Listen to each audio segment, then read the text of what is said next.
o implante superióstico. E o implante superióstico, na realidade, teve um início antes daquilo que foi o conceito de osseointegração, e todos nós devemos muito a este senhor que, mais do que ter desenvolvido um desenho de implante novo, desenhou e começou a aplicar um novo material, e em cima desse material aplicou regras que são muito estritas para poder ter sucesso. No entanto, a história, por vezes, esquece de algumas pessoas que foram muito importantes e muito pouca gente se lembra deste senhor. Este senhor foi o único dos cirurgiões orais que alguma vez foi nomeado para Prémio Nobel. Perdeu, é verdade, mas ainda assim é o único que eu conheço. E em 1966, isto é uma revista que eu tenho em casa, os mais velhos seguramente se lembram das lâminas de Lincoln, mas nós podemos ver que nesse mesmo jornal já apareciam implantes cilíndricos, endócios, com preparações de fresas calibradas. O único dos problemas era que estes implantes não tinham uma forma de fabricação que era uma forma de construir dispositivos médicos limpos e segundo as regras atuais. Na realidade, estes implantes eram feitos em cromo-cobalto e eram feitos por métodos de fundição. E é verdade que todos estes implantes estão associados a uma história de insucesso e quase toda a gente apanhou um ou outro paciente que se vinha queixar dizendo que estes implantes lhe tinham provocado uma reabsorção óssea enorme e, como nós podemos ver na foto da esquerda, algo que não está realmente bom, mas que tem 20 anos e a queixa do paciente foi os 2 dentes que perdeu anteriores. Mas é claro que isto não é aquilo que nós deveríamos estar a repetir, nem muito menos aquilo que está do lado direito. Mas se então, o que é que tinha de errado aqueles implantes para induzir reabsorção óssea? Não é a mesma coisa que nós encontramos nos implantes hoje em dia, é porque todos nós apanhamos situações equivalentes a esta em que vemos implantes colocados com grandes quantidades de reabsorção óssea. E um dos problemas que foi sempre atribuído seria a forma como havia uma infiltração bacteriana em torno dos implantes. E a infiltração bacteriana não é mais do que periodontite. E a periodontite, segundo vários, apesar de nós sempre termos falado de altos níveis de sucesso de implantes, começam a aparecer alguns consensos, e estou a falar em consensos, que 45% dos nossos implantes ao final de 5 anos começam a precisar de alguma intervenção. Pode ser uma pequena mucosite ou pode ser uma periodontite. No entanto, quando nós olhamos para um dos estudos mais antigos de implantes superiósseos, e atenção, eu estou a falar de implantes superiósseos, com o conceito antigo de implante superiósseo, em que nós reparamos que os primeiros 5 anos, e nós estamos a falar de um estudo que reúne vários estudos, e os primeiros 5 anos de todos os estudos eram muito, muito interessantes. Com o passar dos anos, este sucesso começa a cair e, quando chega ao final dos 15 anos, o problema é muito, muito, muito grande. Então, se nós vamos falar de implantes superiósseos, dizendo que são os mesmos implantes que os implantes individualizados colocamos hoje, seria o mesmo que identificarmos qualquer um dos implantes que está aqui nesta imagem igual aos implantes que colocamos hoje. E isto nós temos todos a certeza que não é. Nós sabemos que os nossos implantes hoje em dia são fabricados com um rigor extremo quanto à qualidade da limpeza, quanto à forma como é feita a geometria externa, a forma como as peças intermédias encaixam no implante e sabemos a importância de cada uma delas. Portanto, se nós compararmos os implantes superiores de antigamente com os implantes individualizados de hoje, estaríamos claramente a cair no mesmo erro de comparar uma lâmina de Lincoln com um implante qualquer que todos os dias nós hoje colocamos. Estamos a falar em implantes que são feitos em métodos de construção em sala limpa, com controles de qualidade completamente absolutos, com esterilizações feitas com todas as ISOs que nós podemos imaginar e, essencialmente, e muito importante, que isto é que eu acho que é a grande diferença, são implantes que estão fixos, não estão sujeitos a micromovimentos como estavam os implantes da época, implantes superiores que eram apenas pousados, e um bom amigo brasileiro dizia-me que o professor dele, eu falo já agora aqui do Salvoni, que o professor dele colocou alguns e tinha algum bom resultado nos inferiores, porque eram em cromo cobalto e conseguia dobrar um pouquinho a parte interior do implante, encaixava por baixo da linha oblíqua externa e tirava-lhe micromovimentos e eles acabavam por osteointegrar. Outra coisa que é muito importante é nós sempre tivemos a falar da importância, e aquilo que vocês vão encontrar muitas das vezes é falta de gengiva queratinizada em torno dos implantes que tratam grandes reabsorções ósseas, atrofias severas dos maxilares.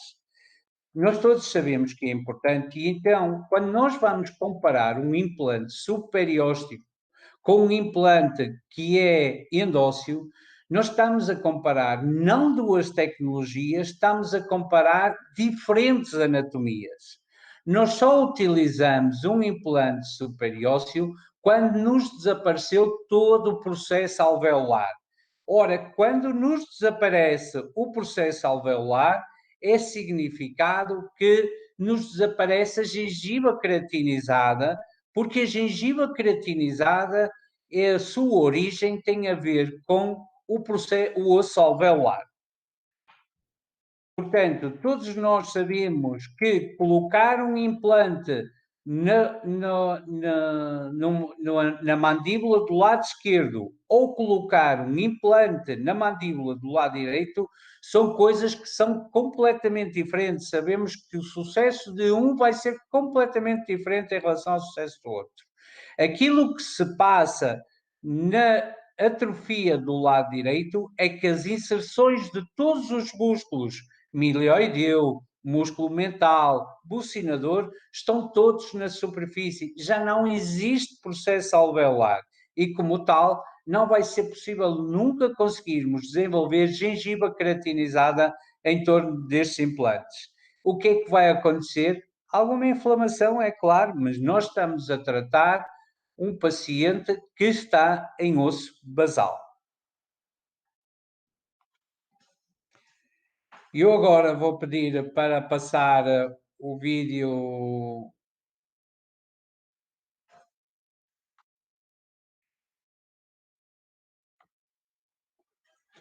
Muito bem. Este vídeo serve para podermos estar a ilustrar o que foi o nosso primeiro caso. Este caso tem 4 anos e, na realidade, é um caso, foi a primeira vez que nós fizemos um implante deste tipo e, como é lógico, baseámos-nos em todos os conceitos que tínhamos lido sobre Lincoln. Ou seja, nós baseámos num conceito completamente superióstico e baseámos-nos também no conceito de tripoidismo de Leonard Lincoln, que falava no tripoidismo como uma vantagem em relação à flexura da mandíbula. E, apesar de nós hoje em dia já não utilizarmos muito destas soluções, nós vamos reparar que a cirurgia, aquilo que tinha diferente em relação a outros tempos, é que nós baseámos na tomografia, ao contrário dos cirurgiões que faziam este tipo de implantes, que a primeira intervenção era para poder fazer uma moldagem do osso e, com isso, poder depois, passado algum tempo, um laboratório de prótese fabricar uma esquelética, por assim dizer, nada tem como processos de fabricação que sejam os processos de fabricação atuais.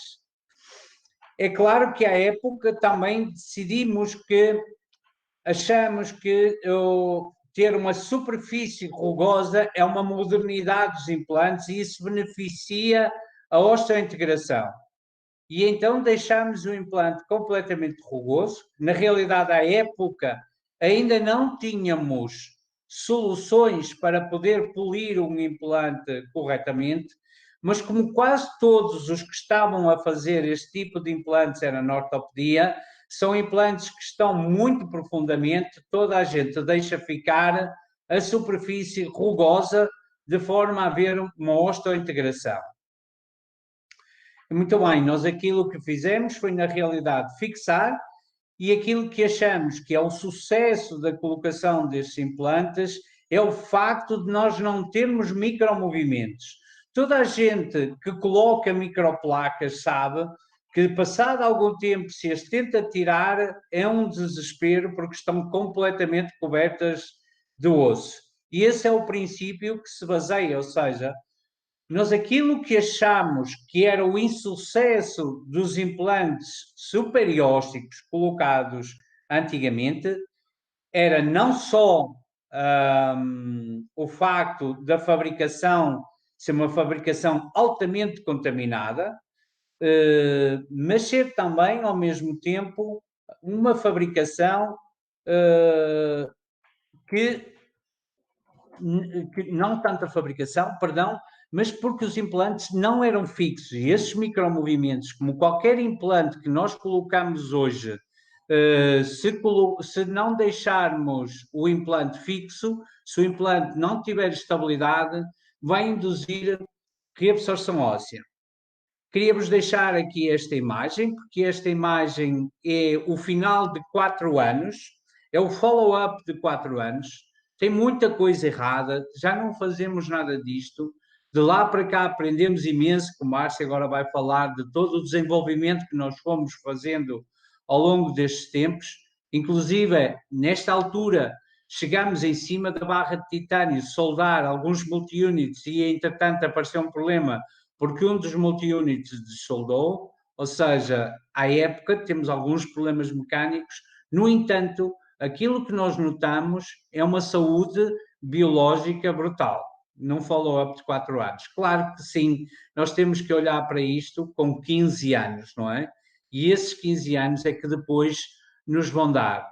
Mas na realidade, quando nós estudamos os implantes que nós colocamos hoje, nenhum deles tem mais que 10 anos. Os implantes têm vindo a mudar, quer seja o seu estado de superfície, quer seja a sua arquitetura, e nenhum de nós tem verdadeiramente um longo estudo com implantes com 15 anos. A gente de vez em quando vê um paciente antigo com os implantes com 15 anos, mas não consegue fazer o seguimento de 15 anos de implantes. E agora vou passar ao Márcio.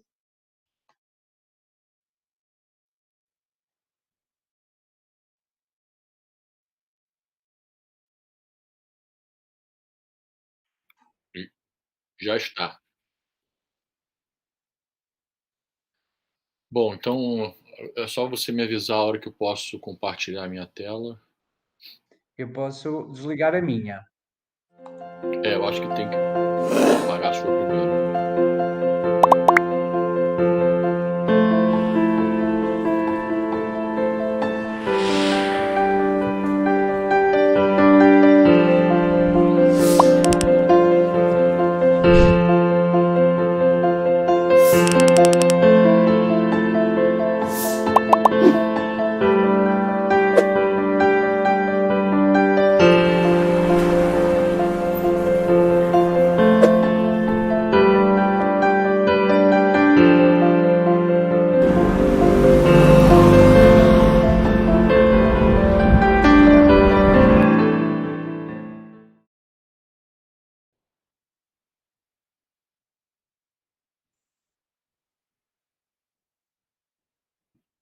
Posso falar então? Posso seguir?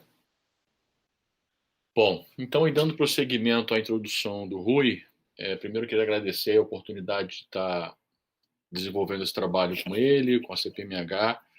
Isso tudo começou com uma história que a gente vai contar ao longo da palestra, que foi um caso que me instigou a buscar soluções inovadoras para casos extremos, né? E ao longo desse tempo a gente vem conversando muito, tentando melhorar cada vez mais. Eu acho que o futuro é promissor.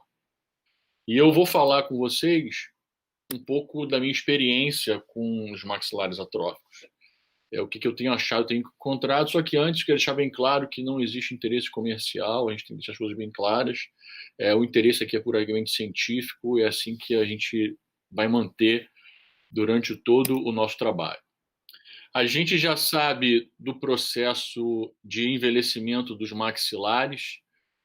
Um paciente com 30 anos, depois ele vai evoluir com uma perda óssea gradual, principalmente agravada pela perda dos dentes, os tecidos moles se alteram, consequentemente, com isso, a musculatura também se altera, existe uma atrofia muscular associada.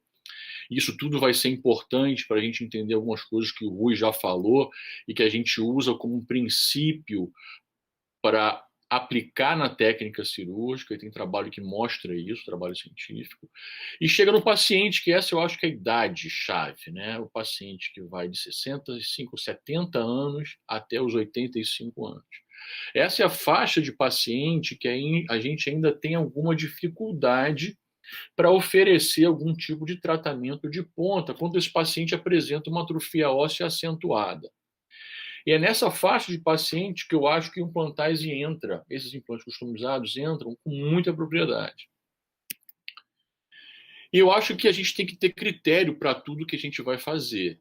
E eu estabeleci uma árvore de decisões, que eu acho importante a gente ter critérios para isso, porque não pode passar aqui a ideia de que o Implantise é a salvação da lavoura, que vai resolver todos os casos. Eu acho que tem as indicações apropriadas, né? É óbvio que uma prótese total pode ser uma opção ainda para alguns pacientes. O sistema All-on-4 é o sistema mais do que difundido na literatura e com um índice de sucesso absurdo, né? Faço muito, gosto muito. Uma outra técnica que eu gosto muito, tenho muito apreço, é o levantamento bilateral dos seios maxilares. É uma cirurgia de enxerto que eu acho uma das mais previsíveis, tenho ótimos resultados com ela. E gosto muito de usar essa técnica, associada a implantes posteriores, até com implantes inclinados para o anterior, quando o paciente não pode ter implante na região anterior, por atrofia. E faz-se uma prótese do tipo protocolo. Aí entra os implantes customizados, no caso de Implantise, os implantes zigomáticos. Eu diria para vocês que a gente vai discutir isso no final. Aqui depende muito da experiência de cada cirurgião, de cada profissional. É óbvio que eu tinha um professor que dizia assim: se você tem um lateral direito, você bota ele no lado esquerdo, ele vai sempre puxar a bola para o pé direito, se ele é destro. Então, assim, é claro que você vai sempre tender a escolher aquela técnica que você tem mais controle, que você desenvolveu melhor, que a sua curva de aprendizado evoluiu melhor. Então, os implantes zigomáticos eu também coloco, apesar de não ser uma primeira opção minha, mas eu coloco uma excelente técnica. Eu tenho colegas que trabalham com excelência com essa técnica, com resultados fantásticos. A reconstrução com enxerto ósseo da cristilica para enxertar na maxila, já fiz. Fujo dessa técnica. Eu acho que hoje a gente vai discutir isso no final. Vai caindo as indicações, assim como a reposição inferior da maxila com enxerto interposicional da reposição, para você alongar a maxila e ganhar osso em altura. Aí eu queria começar essa palestra com uma pergunta: qual a melhor forma de tratamento? Eu quero responder essa pergunta no final. E vou fazer uma segunda pergunta mais tarde, que eu também quero responder ela antes dessa final. O Rui já mostrou que essas ideias vêm de outras décadas, são antigos, mas quero deixar bem claro que os implantes customizados que a gente está propondo hoje, que vem sendo proposto principalmente na Europa, eles não têm de nada igual. Eu nem gosto que sejam usados a mesma nomenclatura com os implantes superosteais ou justa-ósseos, né, como o Rui já falou, por diversos motivos. Mas quais seriam as diferenças? Para a gente entender a diferença entre um e outro, a gente tem que entender um pouco de manufatura, do processo de produção dessas peças. Existem dois tipos de processo de produção de peças, sejam elas metálicas, de plástico, etc. É a manufatura subtrativa e a manufatura aditiva. Qual a diferença entre elas? Isso é importante dizer, porque como é uma tecnologia que está muito atualizada, está em voga no momento, é importante a gente esclarecer para as pessoas que não conhecem ainda a diferença entre um e outro. E é muito simples. A subtrativa é que a gente está acostumado a usar, né? É aquela que é um processo onde partimos de um bloco, de uma matéria-prima bruta, e parcialmente você vai removendo, esculpindo a peça que você quer produzir. É assim que se faz o fresamento, muito utilizado na odontologia, né? O torneamento, são os tornos, os implantes dentários hoje são produzidos dessa forma. Né? E a outra, que é uma manufatura mais moderna e mais atual, é a aditiva, que ela engloba um grupo de tecnologias que produzem objetos a partir de modelos digitais. É o que a gente está usando atualmente. E existem várias formas de você produzir. Você vai adicionando, por exemplo, no metal, com titânio, você usa o pó de titânio para ir fazendo por camadas com laser, derretendo aquele titânio e formando a peça. Então, você tem uma série de vantagens da manufatura aditiva. Primeiro, que é o custo, porque permite que peças sejam produzidas em pequenas quantidades, né, diminuindo em pequenas quantidades de matéria-prima, que eu digo, né, diminuindo o custo de produção unitário. Né? É mais rápido, porque esse processo de produção dessa manufatura aditiva, a impressão dessas peças é mais rápida do que você colocar num torno uma peça para ser usinada, para ser fresada. Ela permite um grau maior de complexidade da própria peça, quando a gente fala da geometria tridimensional dessa peça que você quer produzir. A customização é a principal característica e talvez o grande avanço, porque você transporta para o ambiente computacional o seu paciente no ambiente 3D e simula tudo aquilo individualizado para ele.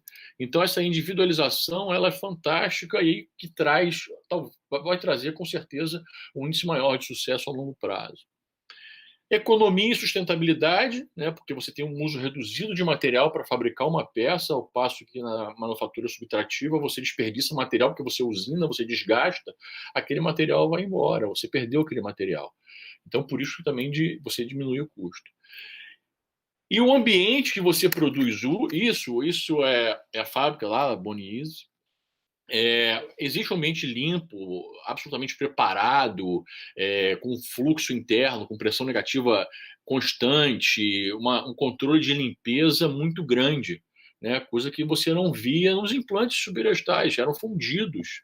Se bobear em laboratórios de prótese, eram muito mal e porcamente higienizados pela disponibilidade de tecnologia da época. Então, essa impressora 3D de titânio, né, que ela faz a sinterização, vai dissolver por camadas do pó de titânio e vai limpando esse pó gradualmente e a peça vai sendo impressa de forma a sair uma peça realmente pronta, mas que essa peça exige um tratamento. Né? Ela não sai pronta da impressora igual uma folha que você imprime numa impressora de papel, de tinta ou a laser. Ela vai sair uma peça bruta ainda, que vai demandar uma série de tratamentos e fatores. Aí a gente vai na literatura buscar o que tem a respeito disso. Esse trabalho é interessante que ele traz as futuras perspectivas, né, da modelagem 3D e da customização de implantes na cirurgia maxilofacial e craniofacial. E é muito importante que ele traz uma afirmativa que eu acho muito interessante, que é essa aqui, né?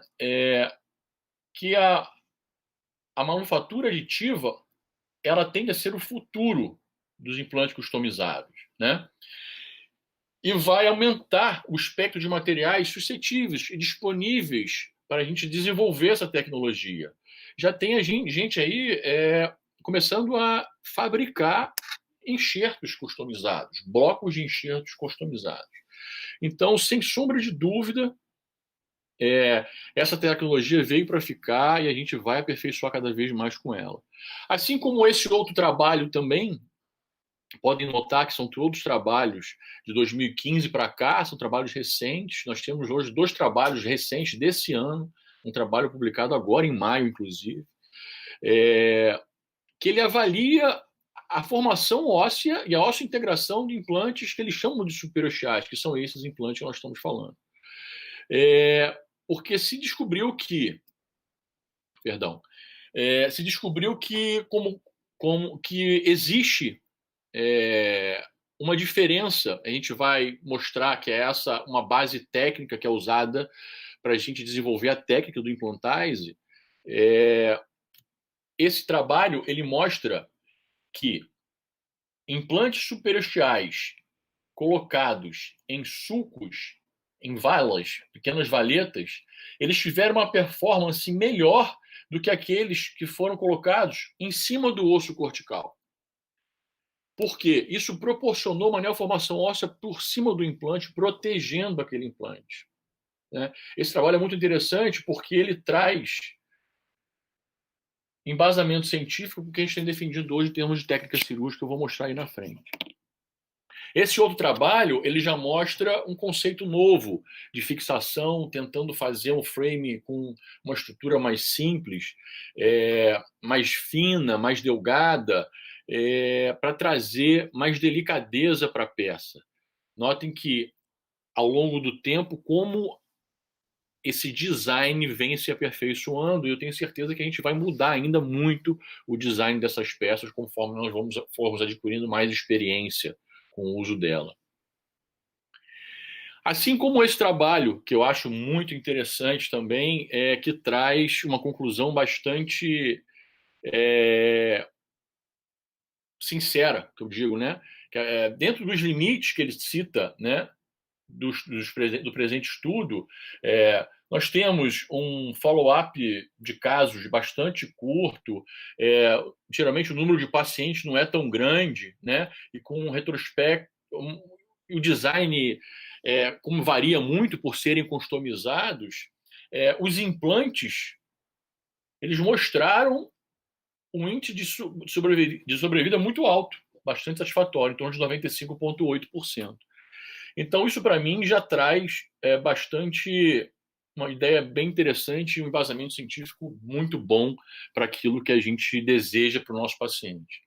Esse é um gráfico que eu acho muito interessante, foi um gráfico que a Materialize postou no site dela, deve ter uns 2 anos ou 3 anos, da evolução do aumento, isso é um aumento do número de hospitais com um laboratório de impressão 3D nos Estados Unidos. Notem o boom que foi isso de 2014 para 2016. Eu, infelizmente, não tenho os dados de 2016 para 2020, mas eu tenho certeza que vai ser também bastante considerável esse aumento. E aí a gente entra nos trabalhos mais recentes, que eu acho que mudaram alguns conceitos e trouxeram esse tema para discussão novamente, que é o trabalho do Mommaert, da Bélgica, que vem desenvolvendo também um trabalho bem interessante em cima disso, quando ele publicou primeiro isso no International Journal de Cirurgia, que ele propôs, nessa época, esses desenhos de implantes superosteais, né? Mas que ele também chama de superosteal, mas ele considera que o princípio é totalmente diferente, mas que nessa época ele ainda tinha algumas complicações e que ele, depois de um segundo trabalho, ele já publica algumas alterações, né?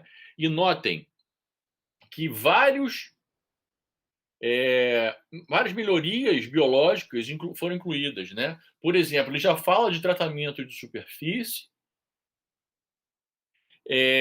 para aumentar a hidrofilicidade, né? Para tornar a superfície mais hidrofílica, né? Uma superfície ativada. Já fala em polimento dos posts, É interessante que ele já usa guias de incisão para facilitar o posicionamento da peça. A gente sabe que acesso cirúrgico também é um fator importante, que é a porta de entrada para uma peça que você vai instalar, e você já tem que pensar nela desde o início, né? Inclusive, melhorias mecânicas, quando ele começou a dar muita importância para a análise de elementos finitos, que é o que a gente também tem feito em todas as peças mandatoriamente. E cita, inclusive, uma anodização, uma coloração por anodização rosa em alguns postos, se porventura eles vierem ficar expostos. Lembrem que os postos são polidos. E esse já é um trabalho também de um grupo da Alemanha, de janeiro desse ano, também falando a mesma coisa, trazendo alterações do desenho junto com o grupo da KLS Martin, lá na Universidade de Hannover, e que já traz algumas alterações em desenho, outras propostas de fixação. Notem aqui como que os implantes ficam realmente, como o Rui falou, em área de atrofia óssea. Você perde gengiva ceratinizada e você acaba tendo muita gengiva não ceratinizada. A gente tem que tentar pensar nisso também no acesso cirúrgico, de forma a evitar que essas possíveis complicações aconteçam.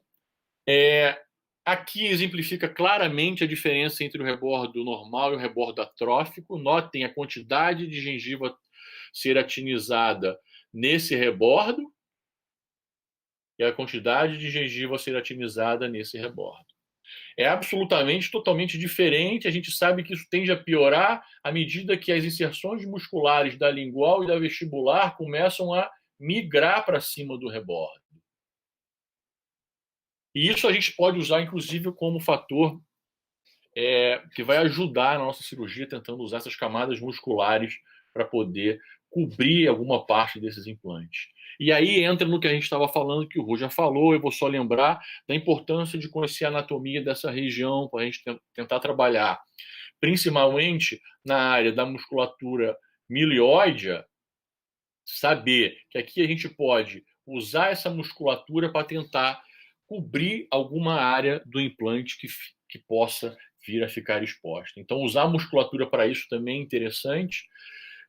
Nós passamos também a usar os princípios de fixação rígida que a gente traz da cirurgia maxilofacial. A gente sabe que os maxilares, tanto a mandíbula quanto a maxila, ela tem linhas de resistência. Quem gosta de anatomia sabe bem disso, né? São as linhas dos pilares maxilares. A gente tenta trazer esse princípio de fixação também para os implantes, tentando absorver essas linhas de tensão dos maxilares, para dar mais resistência à peça. E é basicamente isso, né? Se você for comparar um paciente de uma cirurgia ortognática, o método de fixação de placas, né? Notem as placas com implantais, né? Os pilares maxilares para dar resistência a todo esse frame, sempre lembrando da importância do paralelismo que a gente consegue, que às vezes é muito difícil de se obter com outras formas de tratamento. Então, ele faz exatamente isso.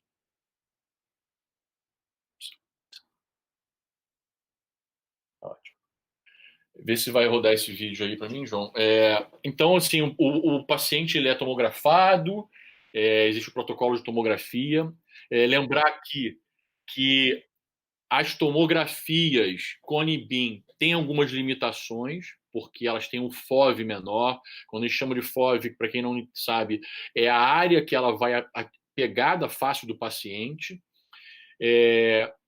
Eu dou mais preferência para os tomógrafos médicos, os pacientes até gostam, que fazem o exame pelo convênio médico que ele tem. Então, ele vai fazer a tomografia da face inteira, e aí, na hora do planejamento, a gente consegue cortar o que não interessa. E notem que a gente consegue planejar, inclusive, na área aí, a região do parafuso, a adaptação do parafuso, o ângulo de inserção dos parafusos. Isso é extremamente importante.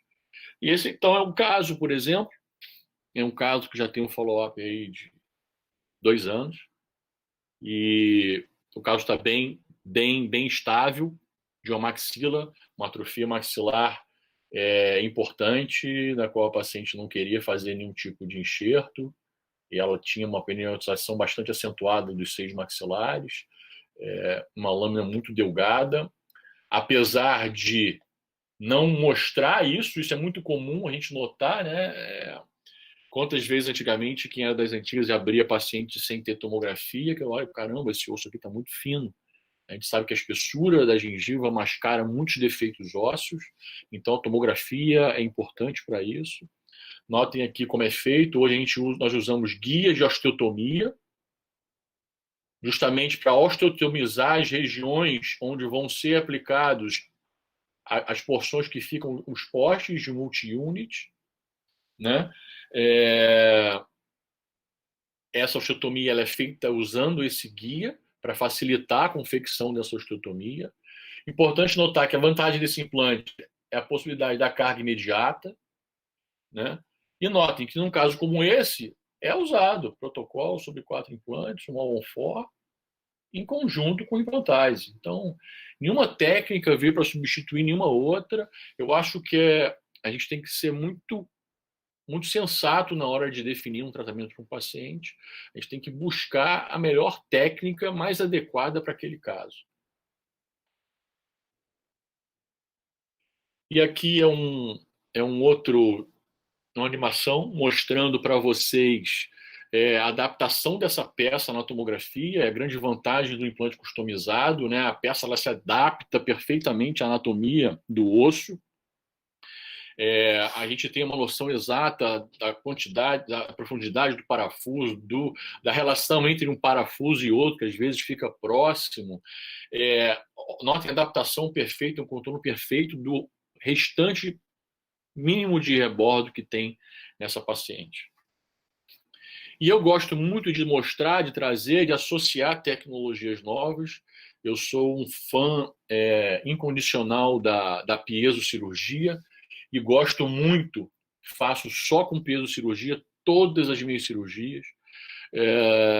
Eu uso a piezocirurgia hoje para fazer todo tipo de osteotomia do rebordo e acho que ela é perfeita. Notem que eu estou com o meu paciente aí, sendo operado. Notem que a lâmina ela toca no lábio e, como é um piezo, ela não lesa o lábio. Eu não me preocupo em lesão de lábio, eu consigo descolar menos, porque eu não preciso me preocupar com tanta estrutura de gengiva que eu vou ferir essa estrutura gengival, essa gengiva, esse tecido, com a minha peça, né, de desgaste. Eu vou usar o meu piezo para fazer esse desgaste de uma forma muito mais biológica, digamos assim, muito mais conservadora. Então, eu usar o piezo para fazer as osteotomias dos slots, para encaixar os multi-units, eu acho perfeito. Eu acho uma excelente opção.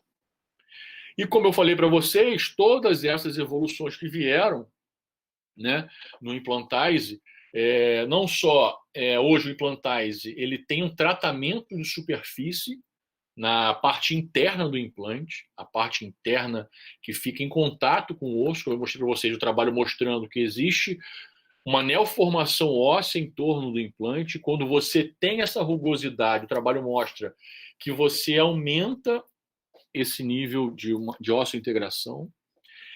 E na superfície externa, ele recebe um tratamento de polimento, um polimento super avançado, que é para deixar essa superfície bem lisa, para facilitar a relação dessa superfície de titânio grau 4, com os tecidos moles.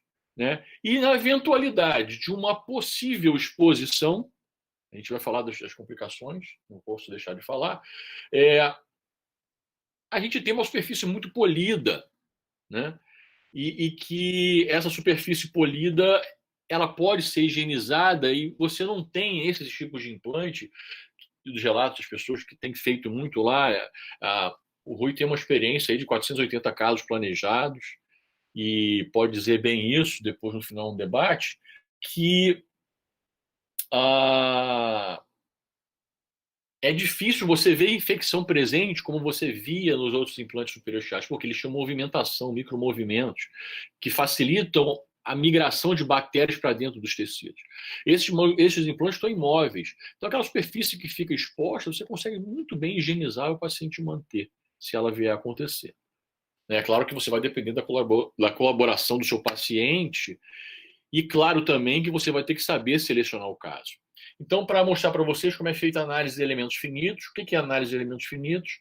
É uma análise que você vai jogar para o ambiente computacional, simular cargas em diversos pontos daquela prótese. Então, você separa, né, aquelas entidades de carga, por exemplo, como os multi-units, assim como as áreas de pilar, usando aqueles princípios dos pilares ósseos que a gente tem na maxila.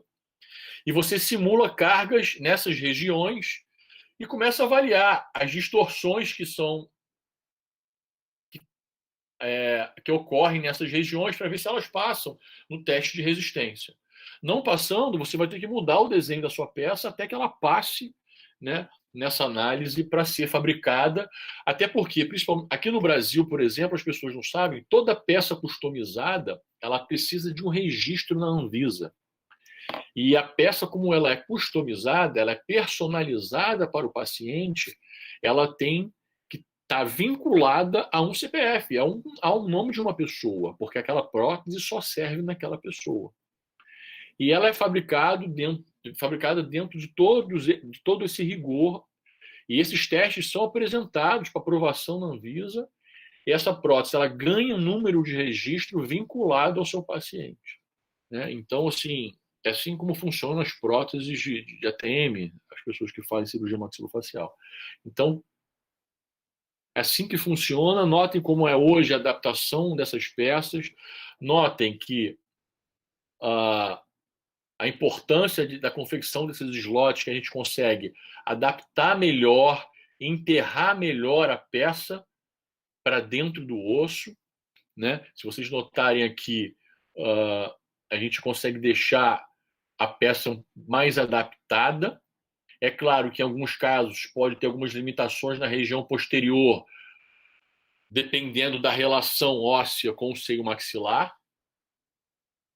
Por isso que cada caso é um caso, e como é uma prótese customizada e cada caso é um caso, tem a dificuldade de você achar trabalhos científicos que consigam fazer um estudo comparativo muito bem fidedigno, por conta dessa característica absolutamente individual de cada prótese e de cada caso. Na mandíbula também existem peças. A mandíbula tem áreas também que a gente tem atrofias severas, existem outras possibilidades para a mandíbula. Eu entendo isso perfeitamente, mas essa é mais uma que a gente traz agora. A gente também tem que evoluir aí nessas regiões que ficam mais sujeitos a traumatismo para evitar.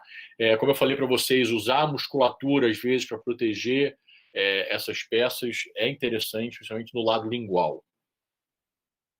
E esse é um trabalho muito interessante, um trabalho que está super fresco.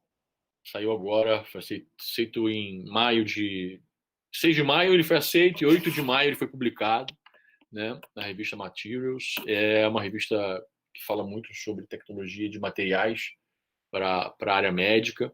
É um trabalho muito interessante do pessoal em conjunto da Universidade do Porto, o pessoal da Universidade de Coimbra, com o pessoal da Universidade da Catalunha, Internacional da Catalunha em Barcelona.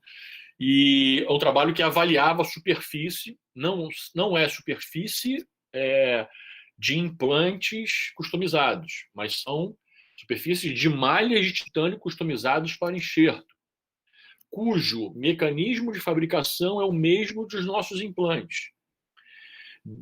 E o que me agradou muito ver o resultado, ele avaliava, eles quiseram aí nesse trabalho avaliar a rugosidade e o polimento das superfícies.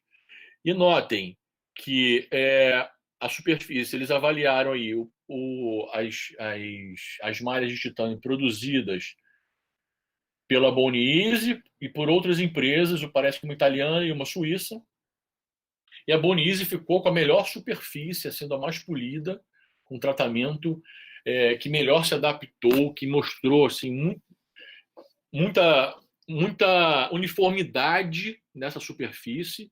Então, a gente nota a importância de se avaliar, isso é microscópio eletrônico, tá? Notem a diferença de um caso para o outro, e isso vai ser muito importante quando a gente vê aquelas complicações que o Rui falou. Então, isso são fatores que antigamente não se avaliavam. Então, hoje, o protocolo é basicamente esse: o paciente é tomografado, ele é planejado, o cirurgião ele aprova o projeto.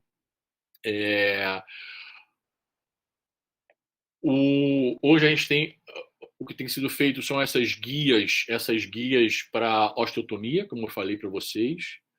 Essas guias aqui, elas são bem interessantes, porque elas ajudam. É importante a gente lembrar que também até a confecção das guias, a gente tem que tentar evoluir para fazer guias mais delicadas, porque guias muito robustas acabam exigindo descolamentos muito grandes. Isso é uma coisa que eu venho sempre conversando com o Rui. A gente tem que tentar fazer peças cada vez mais delicadas. Eu sou totalmente adepto à cirurgia minimamente invasiva. Eu hoje faço acessos cirúrgicos muito pequenos, tento diminuir cada vez mais os meus acessos.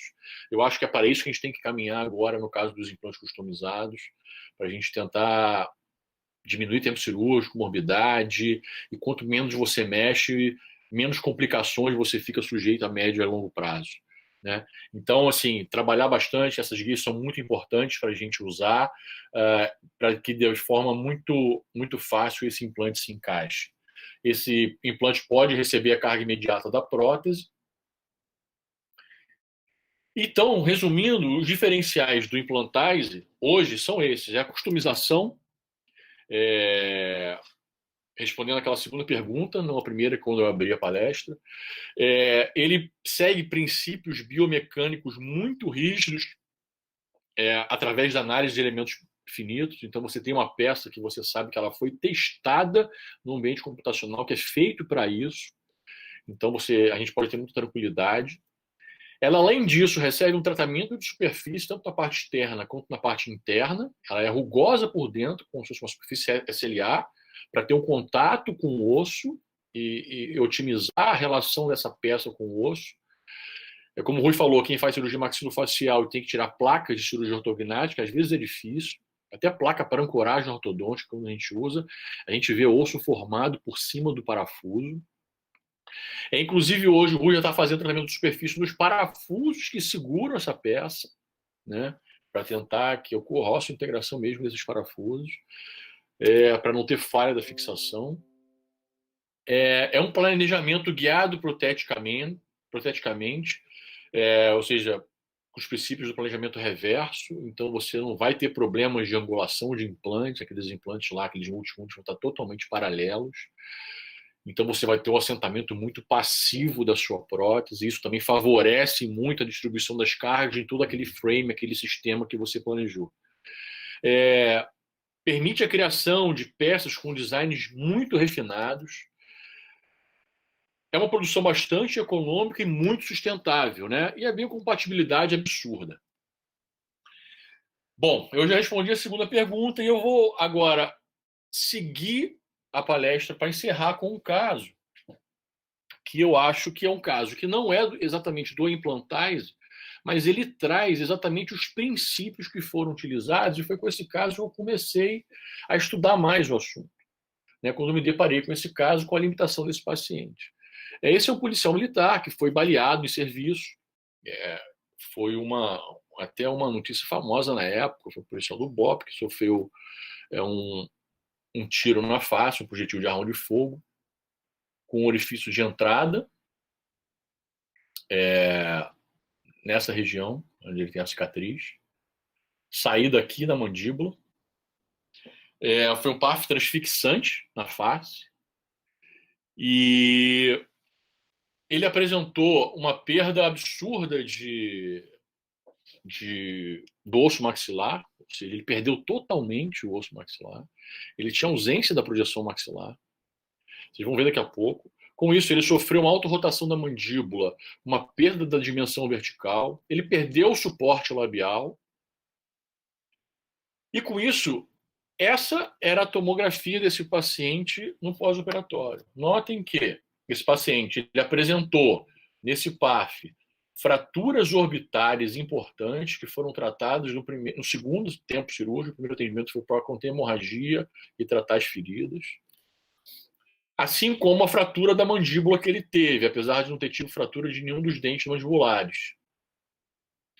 Esse paciente, como vocês podem notar, ele perdeu todo o osso maxilar. E como é que você faz para reabilitar um caso desse? Esse é aquele paciente que chega no ambulatório, você olha e não sabe o que fazer. O paciente fica lá esperando você atender e você, nossa, o que eu vou fazer com esse paciente? O que eu vou fazer com esse caso?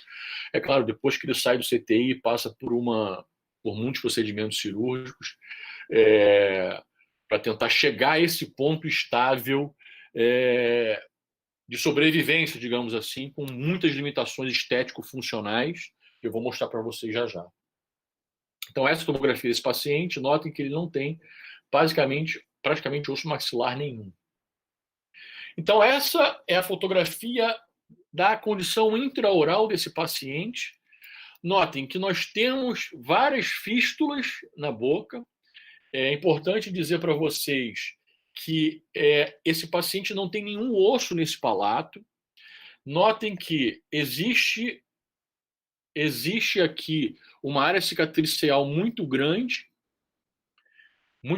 nessa área.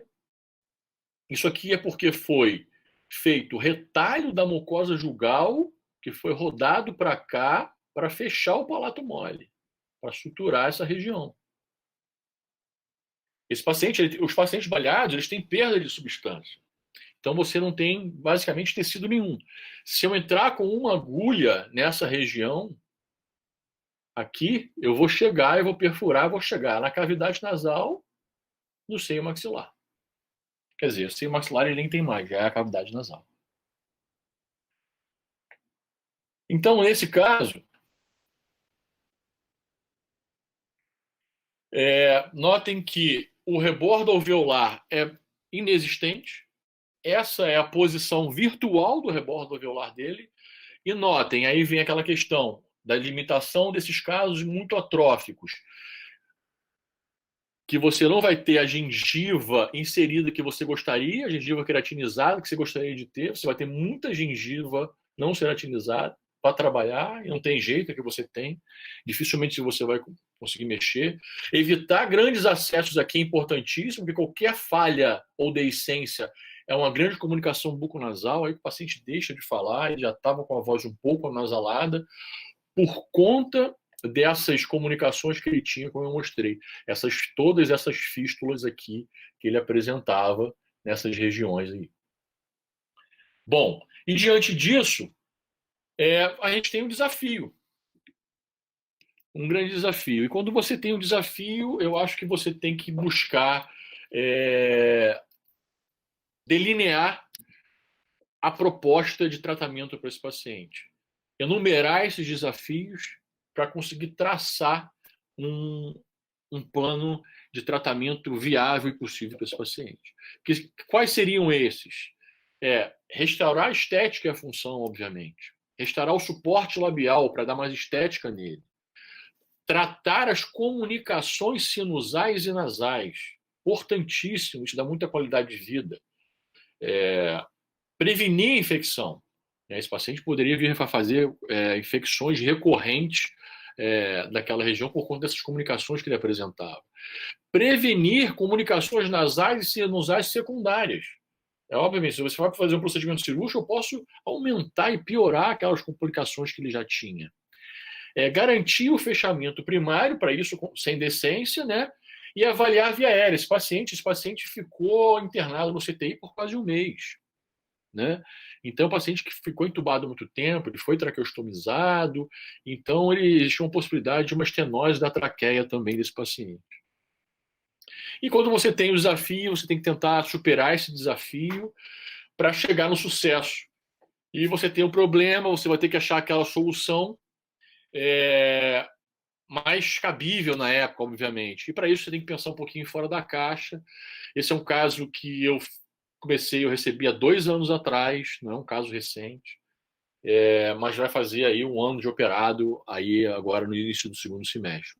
E nós começamos com a ideia, baseada na literatura, nos trabalhos do Momart, pesquisando isso, até em contato com as pessoas na Bélgica, aí entrou a CPMH para entrar no planejamento do caso, entrar o laboratório 3D para a gente conseguir executar uma peça tridimensional para poder adaptar esse paciente na cirurgia. Transferir esse ambiente computacional 3D para o paciente. Isso foi um processo longo, que eu tive que usar muitos critérios, que eu queria fazer a coisa de uma forma que eu não tivesse nenhum grau de complicação, a menor grau possível de complicações por conta da gravidade do caso, que qualquer pequena complicação podia acarretar numa grande complicação, uma complicação ainda mais grave para esse paciente por tudo que ele já tinha passado. Né? Então, o projeto ele é levado para o computador. Esse é um vídeo longo, eu vou cortar ele um pouquinho só para vocês entenderem como que foi feita essa peça. Ela sofreu várias alterações, foi o primeiro caso que a gente fez, então eu tinha muito receio. Nós não tínhamos áreas com osso firme para segurar todo esse frame, esse sistema de fixação. Então a gente teve que avaliar a densidade óssea em região por região e essa coloração dessa imagem 3D do crânio do paciente é exatamente isso. Essa coloração aqui, ela vai mudando de acordo com a densidade óssea de cada região. Né? Então, aí você sabe que qual é a região mais adequada ou não para se você instalar e fixar com parafusos. Bom, essa prótese ela sofreu várias evoluções de desenho, e a gente também trouxe conhecimento protético da implantodontia para poder planejar, porque a gente não tinha parâmetros de como que iria funcionar esse paciente. A gente precisava de ter ideia. Então, trouxemos da implantodontia o planejamento reverso protético através da confecção de guias multifuncionais e tivemos a ideia, esse paciente estava aí há 1 ano sem comer, se alimentar, sem sair de casa, se alimentando só de dieta líquida, com muito sacrifício, voz muito alterada, esteticamente muito abalado, psicologicamente, vocês imaginem como esse paciente não estava. E aproveitamos a confecção dessa guia multifuncional com a montagem dos dentes para fazer uma prótese provisória para ele. Notem que não tem área chapeável uma prótese como essa, né? Essa é a guia, mas a prótese é a mesma coisa. Isso aqui é uma cópia da prótese do paciente. Notem que não tem área chapeável nenhuma, porque é reto o palato dele. E é todo mole. Então, era só uma prótese, a gente chamava de prótese social. Era só para poder esse paciente usar uma prótese para poder sair socialmente, conviver com algumas pessoas, ir na rua, e até nas consultas médicas. Que às vezes ele nem queria ir por conta disso, que ele tinha vergonha. Então, nós evoluímos com esse desenho, nós trouxemos o posicionamento com o planejamento reverso da gengiva dele para posicionar e ter uma ideia melhor do posicionamento desses pilares que seriam os implantes. Né? Notem que no ambiente 3D a gente tem aí a prótese. Vocês vão ver daqui a pouco também simulado o que seria a mucosa desse paciente para a gente analisar e avaliar o quanto que ficaria dos implantes para fora. Eu deixei todos eles praticamente enterrados e expus eles com mini pilares longos. Né? Foi o que a gente tentou fazer com medo de ter algumas complicações. Bom, aí fomos evoluindo com o desenho e o desenho chegou nesse ponto. Notem que a gente planejou uma peça dividida por causa do tamanho, tem uma peça única para adaptar de uma forma única seria muito difícil. Essa peça seria unida com uma barra interligando os dois frames aqui nessa região, né? E para dar a devida sustentação e resistência a essa peça. Notem que aqui já ele com a prótese provisória, notem que a feição de rosto já muda, como a gente já conseguiu melhorar a questão estética dele, funcional. É claro que ele não come com essa prótese, que ela sai. A prótese tem uma camada absurda de adesivo para a prótese, para tentar manter ela, e ela solta de vez em quando ele falava com ela.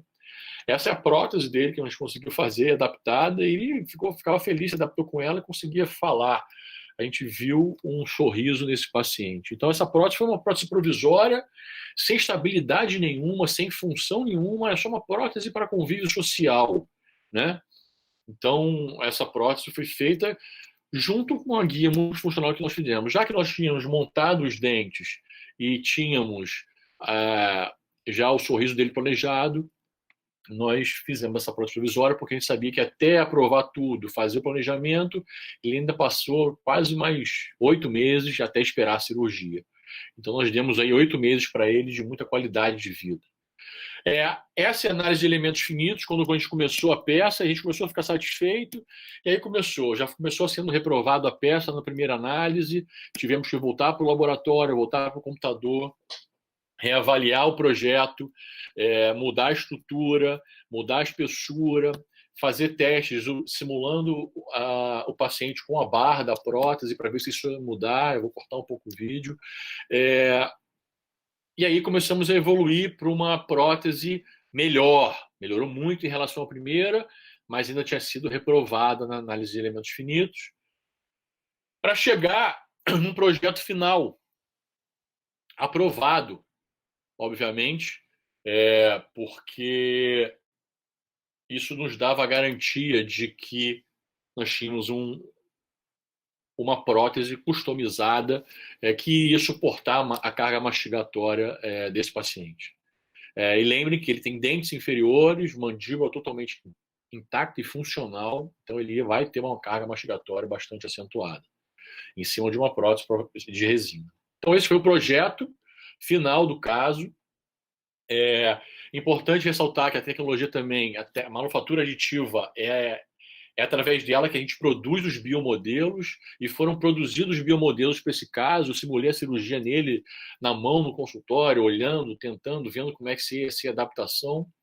Nós fizemos uma prótese para tentar a carga imediata, mas eu sabia que seria uma situação muito difícil. A gente pode discutir isso no final. Quando você tem duas peças separadas, qualquer pequena imperfeição de adaptação, ainda mais num caso como esse, que exige acessos cirúrgicos grandes, não foi só o acesso interno na boca, teve acessos subpalpebrais também para poder adaptar essa peça. Uma menos milimétrica, né? Qualquer imperfeição milimétrica de adaptação, você não vai ter um assentamento pacífico dessa prótese. Então nós levamos e não usamos por segurança, para não comprometer o resultado. É um paciente que precisa de auxílio da equipe de anestesia. Esse é um trabalho multiprofissional, são várias especialidades atuando, porque é um paciente que tinha dificuldade, podia ter uma estenose de traqueia. A intubação dele foi feita com broncofibroscopia, para poder fazer uma intubação segura e garantir a vida desse paciente. Apesar de todas essas dificuldades, com anestesia geral, que nós prevíamos, transcorreu tudo da melhor maneira possível. Nós operamos esse paciente. Esse paciente teve alta no dia seguinte à cirurgia dele. Você imagine um paciente que ficou meses no CTI, vários dias, quase um mês no CTI, sair no dia seguinte, parece que era inacreditável. E essa cirurgia, né, a instalação da peça, da primeira parte da primeira peça. Notem que nós temos comunicações aparecendo com a cavidade nasal já. Esse era o nosso grande medo, tecidos muito finos. Adaptação da segunda peça. Notem aí como a cavidade nasal. Nós fizemos um retalho aí posicionado com uma incisão mais para o lábio e fomos dissecando isso para dentro.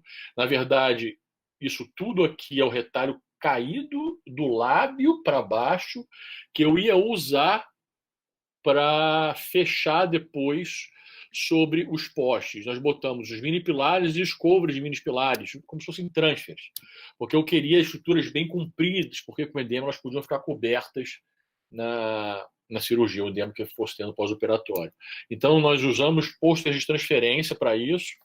Imagina, nossa, Márcio, o paciente ficou com isso quanto tempo? Ficou. Um paciente como esse, a gente tem a vantagem de que ele já sofreu tanto que ele aceita qualquer coisa para melhorar um pouquinho só a qualidade de vida dele. Então, geralmente, são pacientes muito colaborativos.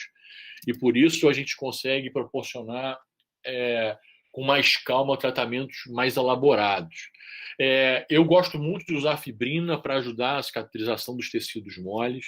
Uso muito nas minhas cirurgias de seio maxilar para proteger a membrana do seio. E eu usei a membrana de fibrina para engrossar o tecido mole em todas as regiões em volta dos pilares, né? Eu usei essa coisa para usar, para reforçar a resistência e a espessura do tecido mole aqui, inclusive nas áreas que eu tinha aquelas comunicações todas. Usei também para fechar todas aquelas comunicações que eu tinha com incisões, com fechamento duplo, dupla camada, entulhando ali nessa região a membrana de PRF. Esse é um aspecto do paciente 10 dias depois da cirurgia. Notem que ainda tem ponto ainda que eu não tirei. Importante salientar também que é importante a gente usar sempre estruturas monofilamentosas. Eu não uso mais estruturas multifilamentosas. E nós aproveitamos aquela prótese solta para capturar e botar essa prótese provisoriamente nesse paciente. Aquela prótese que ficava solta agora vai ficar fixa. O pessoal da prótese ajudou a gente a capturar para depois sim começar a fase normal laboratorial de execução da prótese, como todo mundo já conhece. Isso já é implantodontia, né? Confecção de uma barra bem passiva, teve solda nessa barra, porque a gente, como já previa, aquela prótese feita anteriormente não dificilmente ia ter o assentamento passivo, nós preferimos fazer uma nova barra. Esse é o paciente no pós-operatório, depois da instalação da prótese imediata, o caso finalizado, que eu achei a resolução bastante satisfatória, um paciente que a gente trouxe de novo para a vida. Essa é a prótese final desse paciente, a reabilitação final dele. Notem que é uma prótese totalmente diferente do que a gente está acostumado, que olha assim, esse paciente tem plano zigomático? Não, esse paciente tem uma prótese customizada, feita com planejamento 3D. Notem que deixamos espaços realmente para esse paciente higienizar essas regiões aqui. É difícil até a gente mostrar, porque um paciente tem muita retração cicatricial, então até afastar o lábio desse paciente é difícil. Aqui também nós deixamos uma área fácil para ele higienizar. Ele tem mantido a higiene excelente. Ele tem um follow-up aí de quase um ano, com um quadro exatamente como está aí, mantido. Essa é a tomografia, ele sorrindo. A gente ainda vai fazer um ajuste com a cirurgia plástica dessa cicatriz. Ele fala que não precisa, que está bom. Eu falei, não, já que você melhorou tudo, vamos melhorar essa cicatriz aqui, com uma pequena plástica. Esse é todo o sistema em função numa tomografia computadorizada, no modelo tridimensional, para a gente mostrando exatamente o que a gente falou, né? Adaptação perfeita de toda a prótese que foi customizada, feita lá na CPMH, olha só. Adaptação perfeita na superfície do osso. E como eu falei, é muito esforço, é uma escalada muito grande, é um trabalho que não foi só eu que fiz, ele envolve várias pessoas, a equipe, outras pessoas, outros cirurgiões bucomaxilofaciais, outros profissionais de saúde, engenheiros da CPMH, outros colegas, o David Vizili, que ajudou no planejamento da prótese tridimensional, o pessoal da prótese, o pessoal da implantodontia. Então, é um trabalho que requer realmente muita dedicação. Essa história está contada no nosso canal do YouTube, o canal da CPMH também tem. Esse é um QR Code, se vocês escanearem, vai direcionar para o link do meu canal no YouTube, que tem uma história de um vídeo que foi feito no documentário sobre o caso desse paciente, bastante interessante, bastante emocionante, para a gente ter uma noção do impacto emocional e psicológico que esses pacientes sofrem com lesões muito extensas e grandes como essa. E aí eu volto para encerrar com Implantise, que é exatamente isso que eu estou mostrando para vocês, né?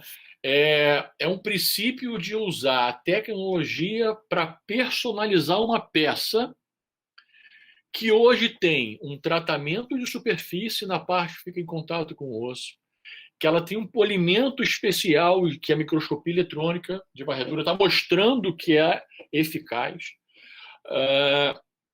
Tem o planejamento da inclinação ou inserção desses parafusos, até os próprios parafusos sofrem um tratamento de superfície, que a técnica cirúrgica nós podemos usar guias que vão nos auxiliar na confecção de pequenas osteotomias, como os trabalhos mostram, que otimizam a neoformação óssea na região da prótese, e que eu acho que agora a gente cada vez mais evoluir no design das peças para tentar fazer peças cada vez mais delicadas sem comprometer a estabilidade biomecânica de todo o sistema.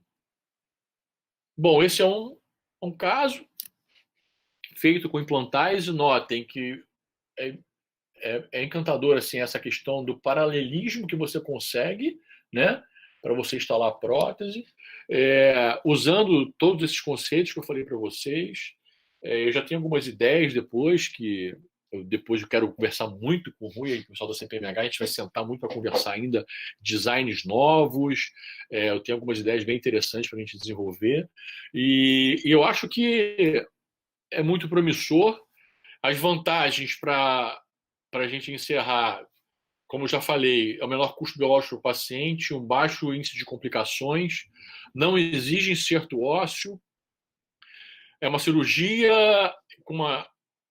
que traz uma reabilitação no mesmo procedimento através da carga imediata, é uma prótese personalizada para aquele caso, então ela vai ter uma adaptação perfeita, então você já elimina problemas biomecânicos, problemas de adaptação, deformação daquele material.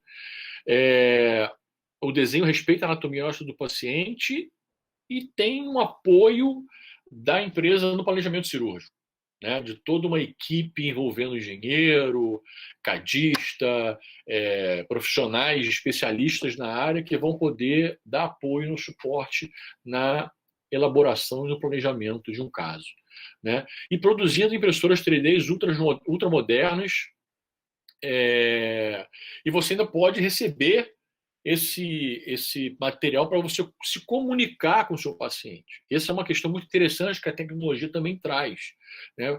Você imagina você explicar para o paciente, olha, você vai receber uma prótese tridimensional, customizada para você, feita numa impressora que imprime titânio. Mas, doutor, titânio é um metal, como é que ela imprime? Então, você vai conseguir explicar isso para ele se você tem um material que você consegue apresentar. E, para ser muito sincero, a gente tem que ser sincero nas coisas que a gente mostra, tudo tem complicação, a gente pode discutir isso depois. As mais comuns são essas três, depois de 480 casos feitos lá na Europa. O Rui tem bastante casos, uma experiência muito grande em casos no Oriente Médio. Tem casos, inclusive, de próteses customizadas sem ser implantais e com pacientes seculados de guerra, até guerra do Vietnã, para vocês terem ideia. É uma experiência muito grande que ele tem com isso. A exposição da peça é a principal complicação que a gente tenta evitar, né? A gente hoje entende muito melhor e já sabe manusear melhor os tecidos moles, né? Quantos procedimentos cirúrgicos e implantodontia que a gente pode trazer agora para ajudar a gente nesse momento? A comunicação buccinusal é outra complicação possível, mas que pode ser evitada, né, no planejamento, quando você vai avaliar o caso, você vai avaliar a espessura óssea e tal. E a mobilidade da peça, que hoje em dia raramente acontece, muito difícil acontecer com todo esse tratamento, esse planejamento anterior que a gente dá ao projeto. E eu deixaria para vocês, então, a exposição como a principal complicação que a gente tem que agora tentar evoluir usando a tecnologia a nosso favor. E, para encerrar, eu quero falar para vocês respondendo, a pergunta que eu fiz, qual seria a melhor forma de tratamento? A minha resposta é sempre essa. É a técnica com a menor possibilidade de complicações e aquela que vai trazer o melhor resultado no menor prazo, obviamente. A gente costuma dizer, eu aprendi na minha formação, que a gente tem várias formas de fazer a mesma coisa. E a melhor maneira de comparar isso é quando você compara uma viagem. Eu posso ir daqui a Búzios, aqui no Rio de Janeiro, você pode ir de São Paulo a Santos, de várias formas. Você pode ir de Florianópolis para Curitiba de diversas formas, a pé, de bicicleta, de carro, de avião, de ônibus, correndo. Todas elas vão trazer vantagens, desvantagens, riscos. A gente sempre tem que escolher a que traz o menor risco, que traz as maiores vantagens e que vai te trazer um resultado mais rápido, né? Então, aliando esses três fatores, a gente vai, numa escala, né, numa árvore de decisões, definir que, no meu entendimento hoje, ah, essas quatro opções, é claro que a primeira é a mais simples, da mais conservadora para a mais complicada. Eu não estou querendo aqui dizer às pessoas que fazem implantes zigomáticos que o implante zigomático é mais complicado que o customizado. Eu acho que são técnicas que caminham muito juntas, sabe? Tanto em termos de aprendizado e curva de aprendizado, como em termos de desenvolvimento. Então, eu inverteria em algumas situações o implante zigomático com o implante customizado, em ordem de preferência. E aí que eu falo, que eu volto a falar que eu falei no início. É igual o lateral direito, o jogador de futebol, que vai para a esquerda, ele vai puxar, se ele é destro, a bola sempre para a perna direita. Então, se você tem mais conhecimento, a sua curva de aprendizado já evoluiu com os implantes zigomáticos, faça os implantes zigomáticos. Mas lembre que, em alguns casos extremos, o Implantize vai salvar o seu caso, pode salvar o seu caso, ser uma opção perfeita. Eu queria encerrar dizendo que a gente tem que ter essa visão de futuro, olhar as coisas por um outro ângulo, e dizer que o sucesso não tem a ver com o dinheiro que você ganha. Eu gosto muito dessa afirmação da Michelle Obama, de alguns anos atrás, mas que você tem que se preocupar com o sucesso, com a diferença que você faz na vida de outras pessoas. E é baseado nisso que a gente tem que nortear o trabalho nosso e o cuidado com os nossos pacientes. Esse é um QR Code para vocês consultarem os artigos científicos. A gente vai sempre carregar com mais artigos. Vocês escanearem esse código, vocês conseguem baixar os artigos científicos que eu falei e outros mais antigos. Eu trouxe alguns mais atuais que dão embasamento para a técnica que a gente tem utilizado. A CPMH pediu para eu divulgar isso para vocês, que você oferecer soluções diferenciadas para o seu paciente, vai ter flyers para vocês poderem mostrar isso para o paciente de vocês, mostrar como funciona. Eles têm todo um apoio institucional lá na fábrica, com profissionais que vão apoiar vocês. Essa parte comercial é com eles, eu não tenho nada a ver com isso. E só para deixar muito claro que esses são os países que já utilizam o Implantize há algum tempo, né? Notem que países do leste europeu têm uma grande experiência, assim como países da Arábia Saudita, cidades, países de cirurgiões da Arábia Saudita e do Oriente Médio usam, né? Então, a gente está trazendo isso agora para o Brasil numa tentativa de desenvolver e mostrar que a tecnologia veio para ajudar e para evoluir todo esse sistema. Esse aqui é um outro link de cadastro. Vocês têm que se cadastrar para vocês. Algumas pessoas, existe aí, nós vamos preparar cursos de capacitação, né? Isso, obviamente, esse planejamento foi adiado em função da pandemia que nós estamos enfrentando. Nós vamos ter cursos de capacitação para o pessoal fazer isso em manequins realísticos, bastante interessantes, para você já ter pegar a mão com a técnica. Eu acho que é assim que a gente vai conseguir evoluir com a técnica e trazer mais resultados. A gente espera, depois dessa pandemia, poder botar isso em execução. Essa pandemia atrasou um pouco o fluxo de trabalho, a CPMH precisa de algum tempo também para organizar isso. Esse é um link para vocês se credenciarem na CPMH para depois receberem um contato para serem cadastrados e credenciados. Eu queria encerrar agradecendo, dizendo que é um prazer estar aqui, poder partilhar desse projeto. Esses são os meus contatos. Vocês podem escanear nas redes sociais que eu mais uso, que é o LinkedIn, o Instagram. Essa daqui é o meu site pessoal. Vocês podem também salvá-lo. Eu divulgo algumas coisas no meu site pessoal. Meu Instagram agora, a gente vai passar a divulgar bastante coisa também, temos divulgado. Facebook e o LinkedIn. Se vocês escanearem esses códigos QR Code, vocês podem salvar esses contatos no telefone de vocês aí, copia a tela e faça aí da melhor forma possível.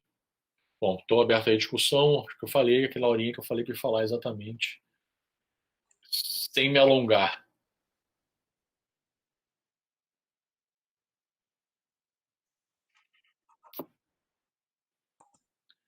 Pô, é muita tecnologia. O WhatsApp a gente fica doidinho, né? Eu Muito estou bem, a aqui com primeira 3 pergunta. telas e não tenho estúdio profissional, não, hein?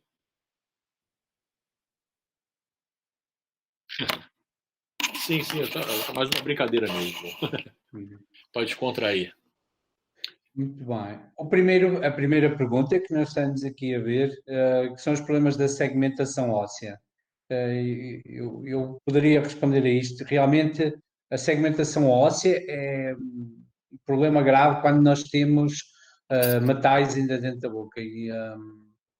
Hoje em dia, uns 15% dos casos que nós recebemos são complicações de implantes zigomáticos e temos, é muito difícil de conseguir desenhar com os implantes zigomáticos no local, porque os metais vão dar grande distorção e não conseguimos perceber qual é que são os limites do osso. Outra questão é, que o Márcio também já falou. Oi? Ah, tá. E Perdão. a outra questão que nós estávamos a falar, que já o Márcio esteve a falar, é de que os CT scans são melhores do que os cone beams, claramente. Alguns cone beams são efetivamente bons, e aproximam-se muito, mas a generalidade deles não. Outra coisa é que o FOV, para quem compra cone beams para a área dentária, muitas das vezes o FOB não é suficiente porque não conseguimos apanhar o osso malar e isso impede-nos de conseguir fazermos o desenho completo. Eu penso que a próxima pergunta que é para o Márcio, porque são... existe aqui uma do convênio.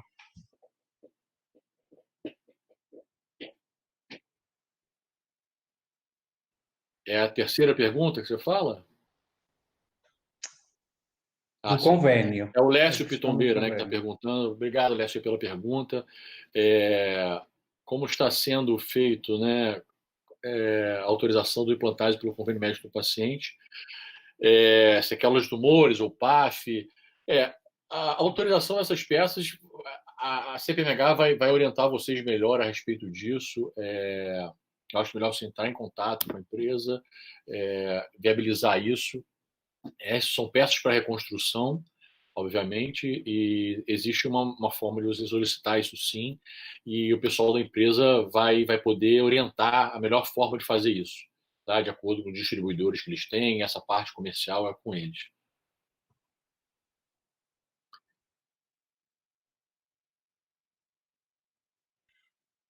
Existe aqui uma pergunta que eu gostaria de responder.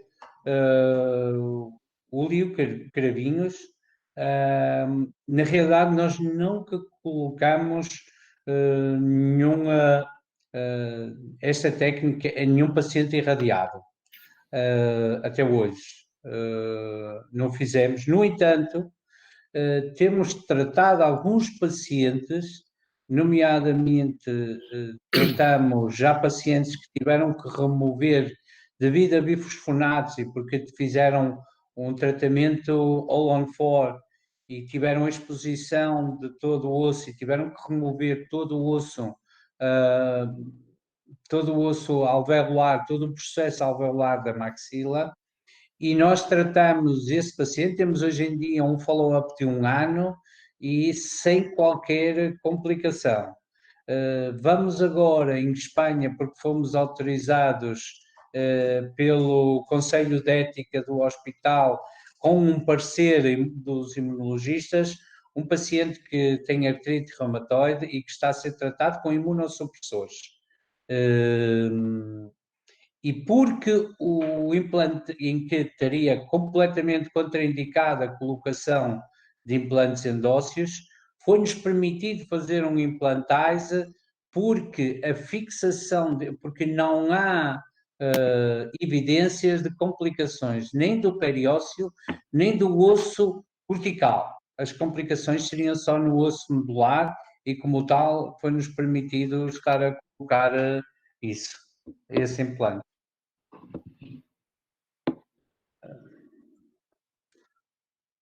Eu acho também, deixa eu só complementar o Rui um pouquinho, eu acho também que, assim, o Júlio Cravinho já complementando eu acho que a gente tem que avaliar o caso, né, Rui? Cada caso é um caso, e de repente o paciente entrou numa fase já de recuperação daquele tumor, avaliar com o médico dele, não implantar, mas aí talvez tenha que ser uma coisa mais customizada, porque os pacientes que sofreram ressecção do tumor já são áreas mais complicadas para você reabilitar, envolve outras coisas.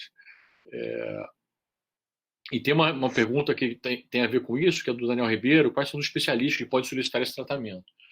Daniel, eu acho que, assim, no momento a gente vê a técnica como basicamente na mão de cirurgiões, né? Claro que você tem periodontistas e outros clínicos que são muito capacitados para fazer isso. Eu acho que a tendência é a gente desenvolver a técnica de forma que todos possam fazer a técnica, né? Para isso que a gente pensa em desenvolver aí cursos de capacitação e credenciamento para as pessoas executarem ela. Como é uma técnica muito sensível, com uma curva de aprendizado muito grande, isso vai ser feito ao longo aí do tempo. A gente vai saber como é que vai funcionar isso. Eu tenho aqui uma pergunta, Lucélio Freitas, estava a perguntar se a conexão é interna. Não há espaço, uma vez que nós começamos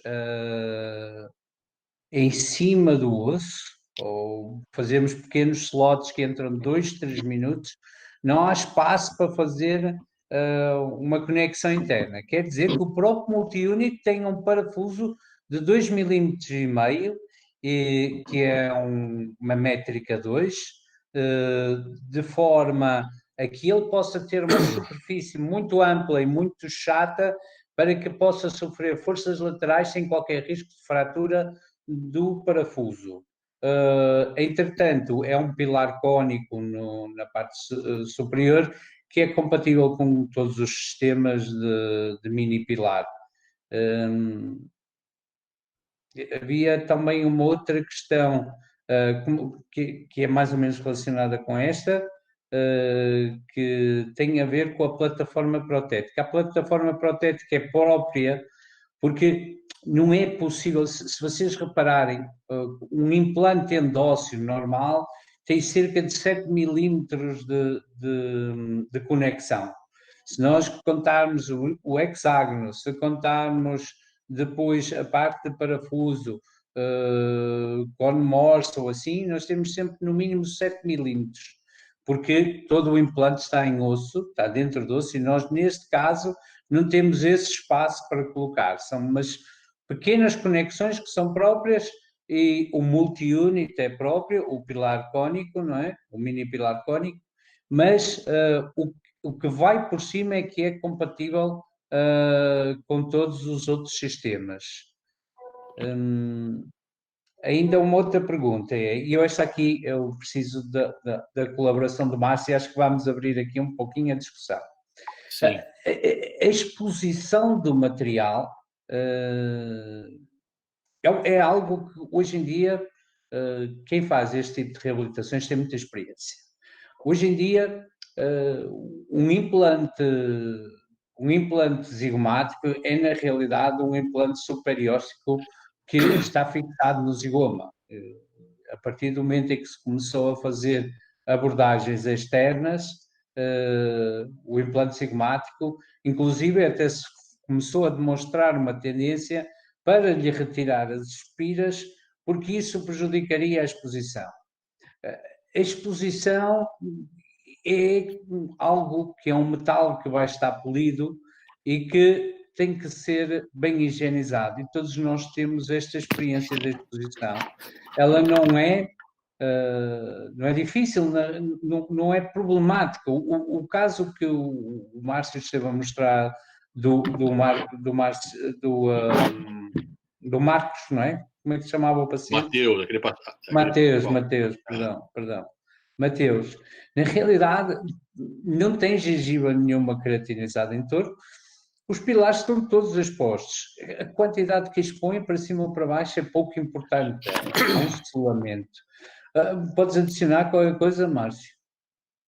Sim, com relação à exposição do material, essa é a maior preocupação que a gente tem, né? Mas com essa superfície lisa, agora com esse trabalho que saiu esse mês, eu adorei ali, o trabalho está lindo, o trabalho que o pessoal fez lá na Espanha e em Portugal, dizendo que a superfície é muito lisa, você consegue manter aquela superfície limpa porque ela está sem mobilidade, né? Eu acho que quando eles são muito atróficos, os maxilares, quando eu mostrei, acaba que a musculatura ela sobe, ela aparece mais, principalmente quando é na mandíbula.